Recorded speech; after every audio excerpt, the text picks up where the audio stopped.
আসসালামু আলাইকুম প্রিয় সপ্তম শ্রেণীর শিক্ষার্থী, আশা করি তোমরা সবাই অনেক ভালো আছো। আজকে আমরা তোমাদের লাভ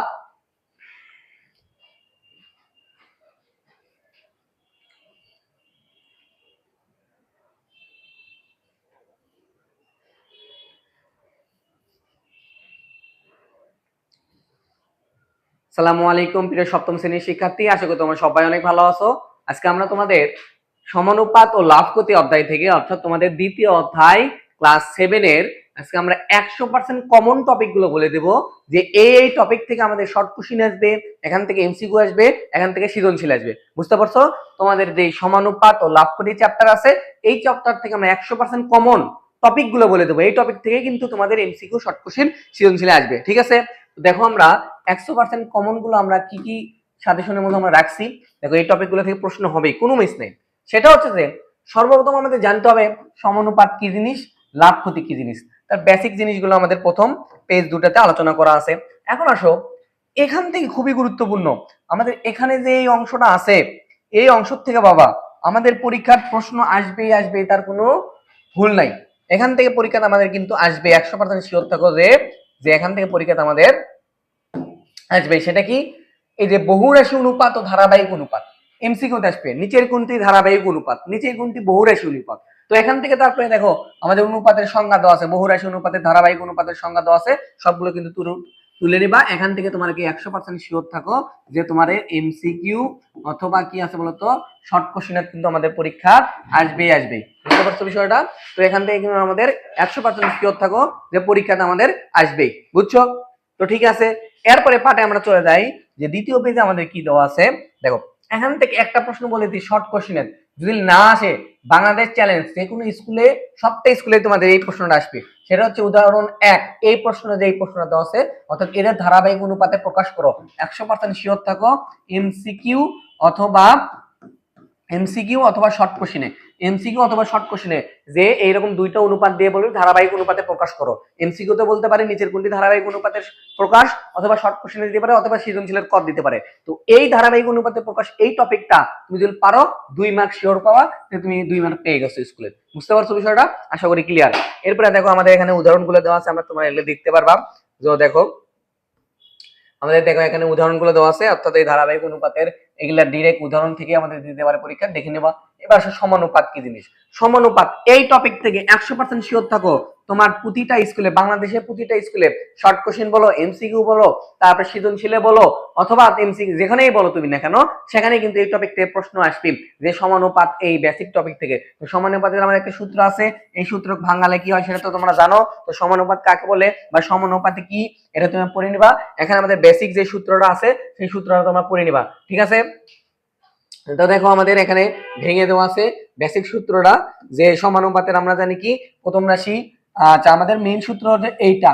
তো এইটার থেকে আমরা ভাঙে শেষ পর্যন্ত আমরা কোথায় যেতে পারি বলতো, এই যে এই রাশিতে আমরা যেতে পারি। তো এখান থেকে তুমি যদি প্রথম রাশির মান বার করতে চাও তাহলে 74 রাশি দ্বারা ভাগ করবা, আবার যদি দ্বিতীয় রাশির মান বার করতে চাও তৃতীয় রাশি এর পাশে আসে ভাগ হয়ে যাবে। এই অল্টারনেটিভ সূত্র কিন্তু আমরা একাডেমিক বেসিক টু প্রো কোর্সে পড়াইছি, অফলাইনে পড়াইছি, অনলাইনে পড়াইছি। জাস্ট ওই সূত্র থেকে, এই চারটা সূত্র এখান থেকে কিন্তু বেরায়। প্রথম রাশি, দ্বিতীয় রাশি, তৃতীয় রাশি, চতুর্থ রাশি, বেশিরভাগ চতুর্থ রাশির এই সূত্রটা কিন্তু আমাদের পরীক্ষায় আসে। তো তুমি 100% শিওর ধরে থাকো যে এখান থেকে একটা শর্ট কোশ্চেন অথবা এমসিকিউ তুমি কিন্তু পেয়ে গেছো, যে সমানুপাতের যে সূত্র আছে এরকম দিয়ে বলবি যে 74 রাশি কত, তো ওই রাশি নির্ণয় করো। তো ওই রাশি কাকে বলে এখানে দেওয়া আছে। এরপরে দেখো আমাদের এই উদাহরণ, দেখো উদাহরণ 2 এ বলা আছে যে প্রথম দুই দেওয়া আছে, এটা প্রথম রাশি, দ্বিতীয় রাশি, তৃতীয় রাশি দেওয়া আছে, চতুর্থ রাশি নির্ণয় করো। তো এরকম দিয়ে আমাদের 74 রাশি নির্ণয় করতে বলবি, এটা কিন্তু 100% শিওর থাকো পরীক্ষায় আমাদের কিন্তু আসবে। এরপরে আসো আমাদের শূন্য স্থান দেওয়া আছে, তারপর ওই সেম নিয়মেরই আমাদের দেখো উদাহরণ 3 এ দেওয়া আছে একটা, উদাহরণ 3 এ দেওয়া আছে আমাদের তৃতীয় রাশির মান বার করতে বলছে, সূত্রের মাধ্যমে করবা। খালি করতে ইজি, এখানে একটা শর্ট কোশ্চেন বা এমসিকিউ আমাদের আসতে পারে, তো পড়ে নিও। এবার আসো ক্রমিক সমানুপাত। এখান থেকে ভাই আমাদের সৃজনশীলের পদ দিবেই, কোনো মাপ নাই, সৃজনশীলের পদ আমাদের দিবেই। ক্রমিক সমানুপাত আমাদের এই যে ক্রমিক সমানুপাত থেকে আমাদের কি বলতো শর্ট কোশ্চেন অথবা আমাদের কি বলতো এমসিকিউ অথবা সৃজনশীলের ক, এই তিনটার জায়গায় যে কোনো একটা জায়গায় এই অধ্যায় থেকে প্রশ্ন হবে। ক্রমিক সমানুপাতের যে আমাদের সূত্রটা আছে, এইরকম একটা প্রশ্ন দেবে, এদের ক্রমিক সমানুপাত এত হলে সমানুপাতের ক্রমিক সমানুপাত নির্ণয় করে। 4 নাম্বার উদাহরণ, এই 4 নাম্বার উদাহরণটা জাস্ট মাথায় মধ্যে রাখবা, তুমি তাহলে 2 মার্ক কমন পাবা। ঠিক আছে, এই ক্রমিক সমানুপাত অর্থাৎ মধ্য রাশি অথবা দ্বিতীয় রাশি, এটি যে সূত্র আছে আমাদের কিন্তু এটা পারা লাগবে। 100% শিওর থাকো তোমার পরীক্ষায় এই টপিক থেকে কিন্তু প্রশ্ন হবেই হবে, বুঝছো? এরপরে দেখো আমাদের এখানে কিছু আমাদের শর্ট কোশ্চেন গুলো দেওয়া আছে। তো শর্ট কোশ্চেন হলে ইজি একটা ঐকিক নিয়মে করতে পারো, আবার অনুপাতের নিয়মে করতে পারো। এখান থেকে তুমি 5 নাম্বারটা দেখতে পারো, 6 নাম্বারটা দেখবা, কিন্তু নিচে একটা আমাদের সমানুপাতের ভাগের একটা সূত্র আছে, এই সূত্রটা তুমি সৃজনশীলের অঙ্ক করার মধ্যে পাবা। এই সূত্রটা পড়ে নেবা, অবশ্যই টানা মুখস্থ করবা, টিএম টানা মুখস্থ করবা। এই সূত্রটা আমাদের সৃজনশীল অঙ্ক যখন করবো তখন কিন্তু কাজে দেবে। এখানে একটা সংজ্ঞা আছে, এই সংজ্ঞাটাও তুমি পড়ে নিও। ঠিক আছে, এরপরে আসো আমাদের এখানে একটা অঙ্ক আছে, দেখো কাজের এখানে আমাদের একটা অঙ্ক আছে, এই অঙ্কটা আমাদের পারতেই হবে। এই যে অনুশীলনীর মধ্যে দেখবেন যে ক খ দিয়ে একটা ধারাবাহিক অনুপাত প্রকাশ করতে বলছে, আবার এখানেও একটা ক খ দিয়ে একটা ধারাবাহিক অনুপাত, হুবহু এখানে যা আছে হয় অনুশীলনীটা না এই কাজেরটা, দুইটার একটা থাকবে পরীক্ষা। 100% শিওর থাকো, বাংলাদেশের 90% স্কুলে এই দুইটার একটা কিন্তু শর্ট কোশ্চেন আমাদের দিবেই। তো এখান থেকে তুমি 100% শিওর থাকো একটা প্রশ্ন হয়েছে। এখন আসো তুমি 2 নাম্বারটা দেখতে পারো, খুবই ইজি একটা অঙ্ক। এইবার দেখো উদাহরণ 8 আর তোমার 2.1 এর একদম শেষের অঙ্ক, যে কি বলতো সালমান ও সুলাইমানের যে অঙ্কটা আছে, অর্থাৎ আমাদের এখানে যে হাসান আর মাসুদ আর সাজিদের যে অঙ্ক, সেই অঙ্কর সেম খালি মান চেঞ্জ করে দিয়ে সুলাইমান সালমান আর ইউসুফের যে অঙ্ক আছে, এই দুইটার থেকে একটা না একটা থেকে সৃজনশীলের উদ্দীপক দিবেই। সৃজনশীলের উদ্দীপক 100% শিওর থাকো যে এখান থেকে তুমি সিকিউ এর উদ্দীপক কমন পাবা এই অঙ্ক থেকে। ঠিক আছে, এত থেকে যদি প্রশ্ন করে তো এই দুটো অঙ্কর বেসিক কনসেপ্ট ক্লিয়ার করবা, 100% শিওর থাকো 4 মার্ক তুমি কিন্তু কনফার্ম পাবা। ঠিক আছে, এরপর আসো এরপর আমরা অনুশীলনী চলে যাই। অনুশীলনীতে আমাদের একদম ইজি একটা অঙ্কগুলো দিছে, এখান থেকে তুমি শর্ট কোশ্চেন পেতে পারো, যে এরকম একটা এমসিকিউ দিয়ে দিবি, এই যে ক্রমিক সমানুপাতের একটা এমসিকিউ দিবি, তৈরি করো শূন্যস্থানের একটা এমসিকিউ দিতে পারে, সবটা নিয়মের একটা একটা করে পড়ে দেবা। তার মধ্যে থেকে খুবই গুরুত্বপূর্ণ সেটা হচ্ছে যে এই যে চতুর্থ রাশির সমানুপাত নির্ণয় করো, এখান থেকে শর্ট কোশ্চেন আসতে পারে, এখানে পড়ে নিও। তারপরে এখানে দেখো এগুলো কিন্তু 3টা নিয়মে অর্থাৎ টাইপ ভিত্তিক ভাবে আমরা কিন্তু আমাদের অনলাইন বলো বা অফলাইন বলো সব খাতে কিন্তু আমরা প্রতিটা অধ্যায় টাইপ ভিত্তিক ভাবে পড়াই দিচ্ছি, একটা করলে সবগুলো পারবা। তেমনই আমাদের এই যে 9 নাম্বার অঙ্ক একই নিয়মের, এই পাশে আরো 2-3টা আছে, 8 নাম্বার 7 নাম্বার, এগুলো সবগুলো কিন্তু একই নিয়মের। তো এগুলো শর্ট কোশ্চেন তুমি আসতে পারো। এবার আসো সৃজনশীলের জন্য গুরুত্বপূর্ণ সাজেশন, সেটা হচ্ছে যে এই পার্ট থেকে আমাদের গুরুত্বপূর্ণ একটা সাজেশন আছে, সেটা দেখো সৃজনশীলের উদ্দীপক দিতে পারে, সেটা হচ্ছে 10 নাম্বার যে সিকিউ এর জন্য উদ্দীপক খুবই গুরুত্বপূর্ণ। 11 নাম্বার 12 নাম্বার এই 3টা অঙ্ক সৃজনশীলের জন্য আমাদের উদ্দীপক দিবি। এই 3টার মধ্যে এই অধ্যায় থেকে যদি কোনো প্রশ্ন হয় তাহলে এই 3টার কম্বিনেশনে বা 3টার যে কোনো একটা উদ্দীপক কিন্তু আমাদের দিবে। আর এটা শর্ট কোশ্চেনে আসতে পারে, যেটা বললাম উদাহরণ 8 আর এটা, এগুলো শর্ট কোশ্চেনে আসতে পারে, এটাও শর্ট কোশ্চেনে আসতে পারে, এটাও সৃজনশীলের মাঝে মাঝে উদ্দীপকে দিলেও দিতে পারে। আশা করি বুঝতে পারছো। তো আমি তোমাদের 2.1 থেকে যেই টপিকগুলো বলে দিলাম, আশা করি এই টপিকগুলো অর্থাৎ এই অঙ্ক বা এই কয়েকটা সূত্র যদি জানা থাকে, বাংলাদেশের যে কোনো স্কুলে যে কোনো প্রশ্ন করলেই তুমি পারবা, যাক বেসিক গুলো ক্লিয়ার থাকে। আমি আবারও বলতেছি ভাইয়া, বেসিক ক্লিয়ার করে ম্যাথটা পড়াশোনা করো। গণিত এমন একটা জিনিস, তুমি যত প্র্যাকটিস করবা তত শিখতে পারবা। তো প্র্যাকটিস করার আগে তোমার প্রথম কাজ হচ্ছে ওই টপিকের বেসিকটা তুমি ক্লিয়ার করো। বেসিক ক্লিয়ার করে দিলে পড়ো, যে কোনো ধরনের সৃজনশীল পারবা। কিন্তু তুমি বেসিক ক্লিয়ার নেই, জাস্ট অঙ্ক কোনো মতো করছো, পরে সৃজনশীল গেছো, একটা অঙ্ক তুমি বুঝবা না, একটা অঙ্ক নিয়মে ফেলাতে পারবা না। বুঝতে পারছো বিষয়টা? এই জন্য বেসিক ক্লিয়ার করো। তো আমাদের বেসিক টু প্রো কিন্তু একটা আমাদের অনলাইনে কোর্স আছে, তোমরা যদি ভর্তি হতে চাও আমাদের ডিসক্রিপশনে দেওয়া নাম্বারে যোগাযোগ করবা।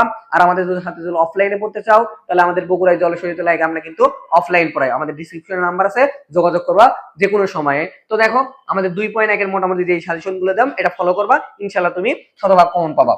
এরপর আসো আমরা 2.2 আমাদের প্রথমে সমানুপাত সম্পর্কে আলোচনা করা আছে, 2.2 লাভ ক্ষতি সম্পর্কে একটু আলোচনা করা আছে। তো লাভ ক্ষতি সম্পর্কে তুলনামূলক ওই রকম কঠিন প্রশ্ন হয় না, দিলে এই টপিকটাই কঠিন কিন্তু তুলনামূলক সহজ কোশ্চেন দেয়। তো এর বেসিকও ক্লিয়ার করা লাগে, ক্রয় মূল্য কি জিনিস, বিক্রয় মূল্য কি জিনিস, এগুলো একটু রিডিং করে নিবা, তাহলেই তোমার হবে।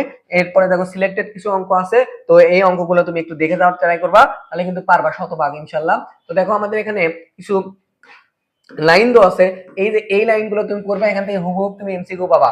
নিচে কোনো লাভ সমান কি, বিক্রয় মূল্য কি, ক্রয় মূল্য কি, এই সেই সম্পর্কে এখানে ডিটেইলস দেওয়া আছে, এখান থেকে তুমি দেখতে পারবা এমসিকিউ শর্ট কোশ্চেনের জন্য। এরপর আসো আমাদের গুরুত্বপূর্ণ 2টা শর্ট কোশ্চেন আছে, সেটা হচ্ছে যে এই যে বল পেনের, এটা দেখবে এমসিকিউ তে দেয় মাঝে মাঝে, এই যে এইটা এমসিকিউ তে দিতে পারে 11 নাম্বার।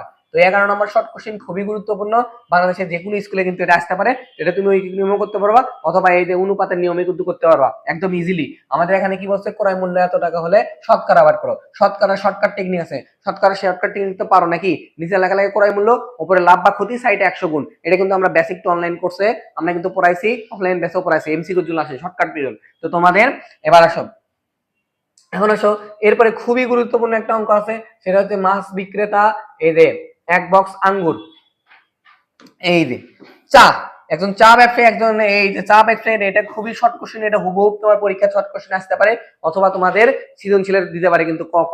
এই শর্ট কোশ্চেন এখান থেকে খুবই গুরুত্বপূর্ণ, এটা তুমি পড়ে নেবা, ঠিক আছে।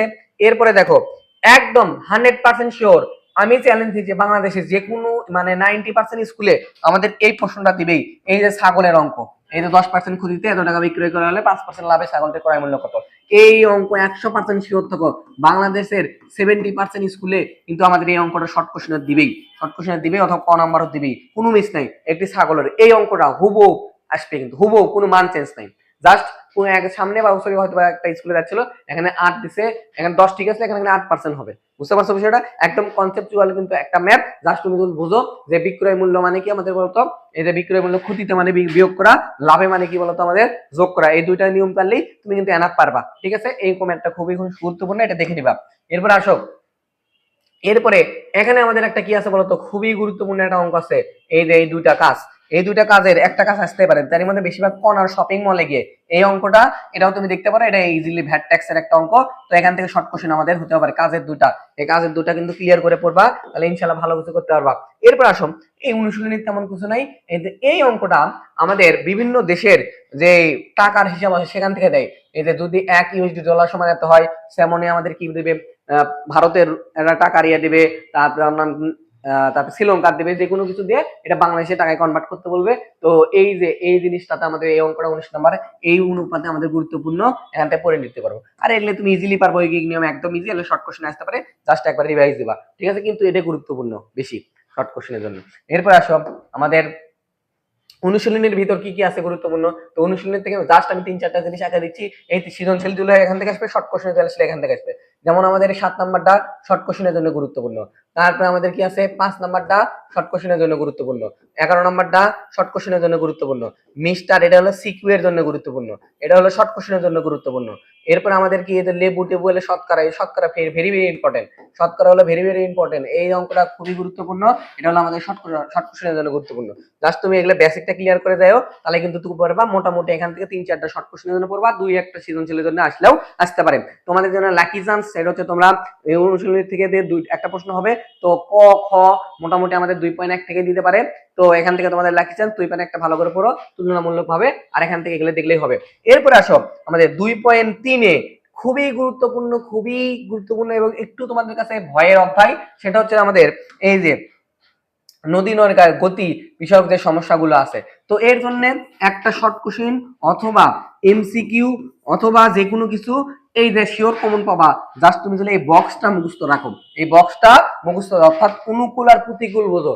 অনুকূল মানে কি বাবা, সহজ বাংলা কথায় উদাহরণ তুলে দেওয়া যায়, যেদিকে নদীর স্রোত যাচ্ছে সেই দিকে ধরো একটা নৌকা ভাসে যাচ্ছে, এটা মানে অনুকূলে যাচ্ছে, স্রোত যাচ্ছে একদিকে, নৌকা আসছে তার বিপরীত দিকে, তাকে বলা হয় কি বলতো প্রতিকূল। এই জন্য আমরা দেখি অনুকূল, যখনই আমাদের লেখা থাকবে অনুকূল, তখন আমরা কি করবো, গতিবেগ, নদীর গতিবেগ প্রকৃত নৌকার আর স্রোতের গতিবেগ যোগ করে দেবো, আর প্রতিকূল বসলে কি বিয়োগ। শর্ট বাংলা কথায় কোন শর্ট কোশ্চেনে বা এমসিকিউ সৃজনশীল এই যে গতিবেগ সম্পর্কিত কিছু বলে, তো সেখানে দেখবে তুমি যদি অনুকূল লেখা থাকে তাহলে কি করবো যোগ, আর প্রতিকূল লেখা থাকলে বিয়োগ, জাস্ট এইটুকু পারলে কিন্তু 2 মার্ক তুমি ইনশিওর করতে পারবো ভাইয়া। তো এখান থেকে এটা পড়ে নিবা।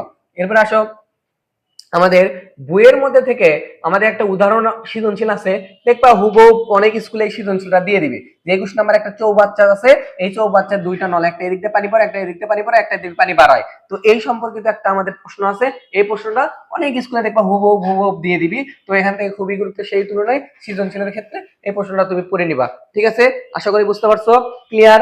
এরপর আসো আমাদের এখানে দেখো আমাদের 22 নাম্বার একটা উদাহরণ দিছে, এই 22 নাম্বার উদাহরণটা খুবই গুরুত্বপূর্ণ, এটা আমাদের শর্ট কোশ্চেন আসতে পারে, যে 60 মিটার লম্বা একটা ট্রেন, হ্যাঁ এই সেই, তো এখানে শর্ট কোশ্চেনের জন্য গুরুত্বপূর্ণ, এটা কিন্তু পড়ে নিবা, ঠিক আছে। এখন ভাইয়া বলতেছো যে আপনি তো বলতে পারেন যে ভাই সবই তো গুরুত্বপূর্ণ, তাহলে কোনটা বাদ দেবো কোনটা পড়বো। আমি জাস্ট বলতেছি তুমি বেসিক কনসেপ্ট গুলো ক্লিয়ার রাখো, তাহলে যে কোনো কিছু থেকে প্রশ্ন আসলে পারবা। বুঝতে পারছো বিষয়টা? আচ্ছা, এরপরে দেখো আমাদের এখানে যে তোমার এই যে 2.3 এর যে অনুশীলনীটা আছে, তো 2.3 এর অনুশীলনী থেকে তুমি জাস্ট কিছু অঙ্ক করবা। সেটা হচ্ছে যে এই যে শ্রমিকের অঙ্কটা 7 নাম্বার, এগুলো তো শর্ট কোশ্চেন টিভির মতন এমসিকিউ এর জন্য এগুলো পড়তে পারো, হুবহু এক একটা পেলেও পেতে পারো, কিন্তু এই নিয়মে একটা পাবাই। আচ্ছা, এরপর আসো আমার খুবই গুরুত্বপূর্ণ অঙ্ক আছে এখানে দুইটা তিনটা, এই তিনটা পড়বা আর মোটামুটি আর কিছু পড়া লাগবে না। সেটা হচ্ছে যে আমাদের এই যে চৌবাচ্চার একটা, তারপরে 10 নম্বর একটা, স্রোতের অনুকূল প্রতিকূল একটা, আর হচ্ছে যে সেতু দরকার নেই, এই কয়টা মোটামুটি এই 5টা অঙ্ক যদি তুমি মোটামুটি পড়ো, এই অধ্যায়ের বেসিক কনসেপ্ট একেবারে ক্লিয়ার হয়ে যাবে। এই অধ্যায়টা একটু ঝামেলা আছে, সেটা হচ্ছে যে একটা অঙ্কের সাথে আর একটা অঙ্কের মিল নাই, এজন্য তোমাদের ভয় হয়, এজন্য তুমি অঙ্কের ভাষাটা বুঝবা, ঠিক আছে? আর এই অধ্যায় করতে গেলে অবশ্যই অনুকূল প্রতিকূল জিনিসটা মাথার মধ্যে একটা, এই অধ্যায় থেকে বেশিরভাগ প্রশ্ন হলে ওই টপিকের থেকে বেশি আসে, এটা ক্লিয়ার রাখবা। এরপরে আসো এখানে একটা সৃজনশীল আছে ভাইয়া, এই সৃজনশীল তোমরা তো সবাই পারো আশা করি, তো এটা মাথায় রেখে যেও। এই নিয়মে তামা দস্তা রূপা মিশিয়ে গহনা তৈরি করা হলো, এই নিয়মের একটা সৃজনশীল। স্কুল পরীক্ষায় 100% শিওর থাকো যে তোমার আসবেই একটা প্রশ্ন, যাদের সিটি পরীক্ষা বা মিড টার্মে এই প্রশ্ন দেয়নি তাদের এই অর্ধবার্ষিক পরীক্ষায় দিবেই, 100% শিওর থাকো। তো এই ধরনের প্রশ্ন জাস্ট মানের কিন্তু চেঞ্জ হবে, হুবহু দেখবে 90% স্কুলে এরকমই দিবি, দুই একটা স্কুলে মানে চেঞ্জ দিতে পারো, তা না বা 100% শিওর একটা আমাদের এই সৃজনশীল কিন্তু এখান থেকে এটা পড়ে নিবা, ঠিক আছে? এরপর আসো আমাদের নমুনা প্রশ্নতে একটা সৃজনশীল আছে, আমি বারবার বলতেছি তোমাদের নমুনা প্রশ্ন একটা মডেল, এই মডেল থেকেই এখন আমাদের যে 2-4টা পরীক্ষা আছে, যা পরীক্ষা দেখে বোঝা যাচ্ছে মডেল থেকে আমাদের কি হচ্ছে বলতো, মোটামুটি আমাদের 60% জিনিসগুলো দিয়ে দিচ্ছে, একটু খালি টুকটাক চেঞ্জ করে দিয়ে মডেলের যে কনসেপ্ট, অর্থাৎ একটা অধ্যায় শেষে একটা নমুনা প্রশ্ন দিয়েছে তোমাদের নতুন আইটেম, এই নতুন আইটেমের যে আমাদের নমুনা প্রশ্ন, এই নমুনা প্রশ্ন তুমি ক্লিয়ার করে পড়বাই, এই ক্লিয়ার করলে দেখা যাচ্ছে এখান থেকে তুমি 10% পাওয়া কমন, ঠিক আছে? বাদ বাকি যেগুলো পড়বে কিন্তু নমুনা প্রশ্ন কোনো কিছু ছাড়বা না, যা আছে সবগুলো পড়বা, তাহলে তুমি 10% ধরো অ্যাডভান্স থাকবা। আশা করি বুঝতে পারছো। তো আমাদের দ্বিতীয় অধ্যায় সমানুপাত ও লাভক্ষতি থেকে আমি তোমাদেরকে 2.1, 2.2, 2.3 তিনটা অধ্যায় থেকে যে বেসিক কনসেপ্ট গুলো, সূত্রগুলো বা কি টেকনিকে মনে রাখতে পারলে তুমি সহজেই শর্ট কোশ্চেন এমসিকিউ করতে পারো, সেটা কিন্তু আশা করি বুঝাই দিলাম। আশা করি এই নিয়ম ফলো করে শেষ মুহূর্তে পরীক্ষার আগে এই টপিকগুলো একটু ক্লিয়ার করে দাও, ইনশাআল্লাহ পরীক্ষা যে কখনো আটকাবে না, ঠিক আছে? আর তোমরা যদি আমাদের অফলাইন বা অনলাইন ব্যাচে ভর্তি হতে চাও, ডিসক্রিপশনে দেওয়া নাম্বারে যোগাযোগ করবা। আমাদের কিন্তু অনলাইনে বেসিক টু অ্যাডভান্স 6 to 10 আমাদের কিন্তু গণিতের ব্যাচ আছে, এবং অফলাইনে তোমরা জানো আমরা বগুড়া জলসারি তেলা পড়াই। আশা করি বুঝতে পারছো। আসসালামু আলাইকুম।